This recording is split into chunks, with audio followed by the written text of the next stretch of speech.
আসসালামু আলাইকুম ওরহমতুল্লাহি আবরাকাত।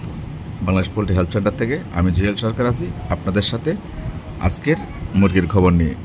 আপনারা যে ফার্মটি দেখতেছেন এই ফার্মটি হচ্ছে ঠাকুরগাঁও শহরের পৌরসভার ভিতরে একটি ফার্ম।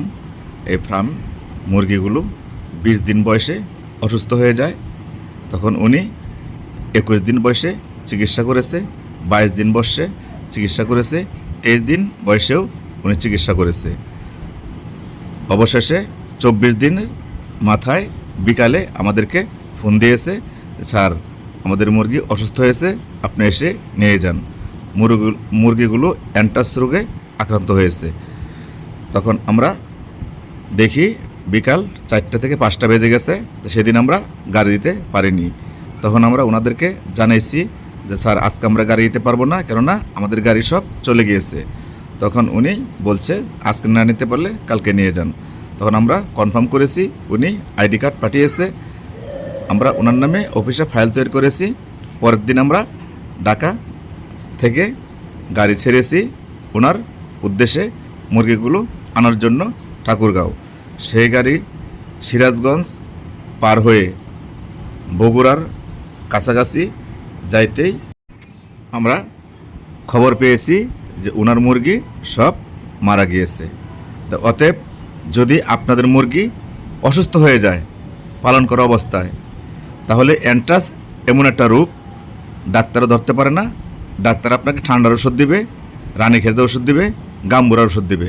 অতএব যদি অ্যান্ট্রাস রোগ হয়ে থাকে তাহলে রানীক্ষেত, গাম্বুরা, ঠান্ডার ওষুধে আপনার কাম হবে না। তো দেখতেই পাচ্ছেন আপনারা ওই ফার্মের মুরগিগুলো সম্পূর্ণ মারা গিয়েছে। যে উনি এই ফার্মের মালিক, দেখেন তার চোখ দিয়ে পানি পড়তেছে আর উনি কান্না করতেছে। কান্না করতে করতে মুরগিগুলোর কাছে আসতেছে। এই দেখতে পাচ্ছেন মুরগিগুলো সব মরে গিয়েছে। আমাদের এই ভাইটি এখন কান্না করছে। হয়তো আমার চোখেও কান্না আসতেছে এই ভাইটির জন্য, আপনাদের চোখেও কান্না আসবে এবং খারাপ লাগারই কথা। কেননা বাংলাদেশ পোল্ট্রি হেলথ সেন্টার থেকে সবসময় খামারিদের পাশে থাকার চেষ্টা করে। তেভাবে যদি কোনো খামারি ক্ষতি হয় তা আমাদের অনেক কষ্ট হয়। যদি এই ভাইটি আগে যদি আমাদের অফিসে কোনো মুরগি বিক্রি করতো বা আমাদের অফিসে ওনার নামে কোনো ফাইল থাকতো, তাহলে এই যে এতগুলো মুরগি মারা গিয়েছে উনি অবশ্যই কোনো ক্ষতিপূরণ আমাদের কোম্পানি থেকে পাইতো। তো যেহেতু উনি আগে পিছে আমাদের কোম্পানির সাথে কোনো যোগাযোগ ছিল না বা আগে ওনার নামে কোনো ফাইল ছিল না, এই জন্যই আমাদের বস বলছে যে দেখো ওনার নামে কোনো ফাইল আছে কি না, তাহলে অর্ধেক ক্ষতিপূরণ ওনাকে দিয়ে আসো।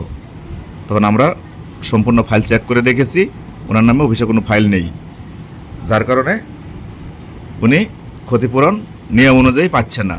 তারপরেও আমাদের বস বলেছে ওনাকে কিছু টাকা ক্ষতিপূরণ দিবে। কত টাকা দিবে সেটা কোনো বস বলেনি, যেহেতু ওনার একদিনে সম্পূর্ণ মুরগি মারা গিয়েছে।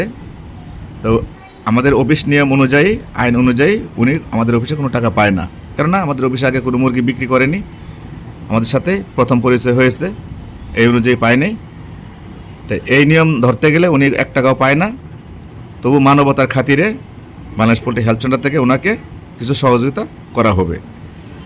তা আপনারা এই মুরগি পালন করা অবস্থায় যদি আপনাদের মুরগি অসুস্থ হয়ে যায় তাহলে আপনারা এভাবে 1 দিন 2 দিন 3 দিন চিকিৎসা করবেন না, তাহলে আপনাদেরও এই অবস্থা হবে। আশা করি কথাগুলো বুঝতে পারছেন। আসসালামু আলাইকুম ওয়া রাহমাতুল্লাহি ওয়া বারাকাতুহু।